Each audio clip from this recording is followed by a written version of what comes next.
Young adult author Jacqueline Woodson says the first time she really understood poetry was after reading Langston Hughes in elementary school. Until then, I thought it was some code that older white people used to speak to each other. I didn't know what was going on with the line breaks and the words. Jacqueline Woodson has made a career out of breaking down that code for young readers. She has written dozens of books and won 3 Newbery Medals and a National Book Award. Her latest book is called Brown Girl Dreaming. It's a memoir in free verse, and it was just longlisted for the National Book Award for Young People's Literature.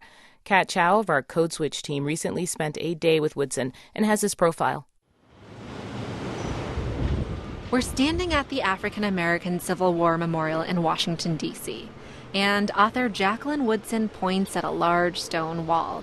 It's etched with more than 200,000 names of blacks who fought in the conflict. I heard about it from my aunt, Ada Woodson, who's a genealogist, and she just has our family history all the way back. Her finger stops as she comes to the name of her great-great-grandfather. He was part of the 5th Regiment, United States Colored Infantry, and his name is right there, and this is my first time seeing it, so my mind is kind of blown.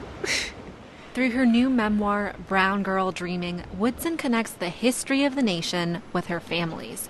She reads part of the poem dedicated to her great-great-grandfather. It's called It'll Be Scary Sometimes. William Woodson, the only brown boy in an all-white school. You'll face this in your life someday. My mother will tell us over and over again. That experience of being the only one echoes throughout Woodson's life. She moved around a lot as her parents struggled to stay together and eventually separated. Woodson and her siblings lived in Ohio and South Carolina before settling in New York City. As children in the 60s and 70s, they endured segregation. And race wasn't the only way they stood out. Another was Woodson's faith, as she told some school kids at a D.C. bookstore. It was a very strict religion, and you have to go door to door. Who knows the name of it? Mormon. Mormon, close, no. Jew. No, not Jewish. I don't think you have to, you don't go door to door. Say it again. Jehovah's Witness. Yep, I grew up a Jehovah's Witness. Woodson reads a poem about standing outside her first grade classroom while other students pledged allegiance to the flag. Every morning I walk out with Gina and Alina, the 2 other witnesses in my class. Sometimes Gina says, maybe we should pray for the kids inside who don't know that God said, no other idols before me, that our God is a jealous God. Woodson's books confront issues like faith, race, sexual identity, alcoholism, and even sexual abuse. They aren't what kids and teens usually see on shelves. She's trying to push the boundaries of what young readers think about. I do believe that books can change lives and give people this kind of language that they wouldn't have had otherwise.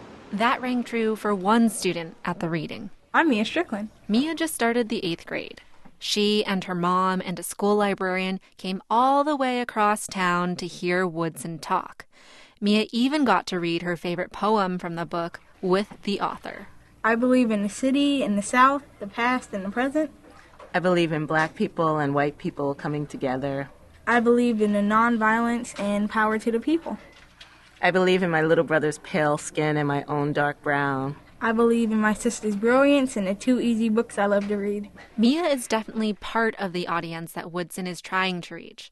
But she chafes at the idea that Brown Girl Dreaming is only for brown girls. Teachers come up to me and say, well, I have no people of color in my class, so, that's why I don't know your work. She says it's crucial for young people to be introduced to writers, characters, and themes that might be unfamiliar. And I think that's why it's so important for me to write for this age group, because I think they're so open and so honest and so hungry and so full of ideas.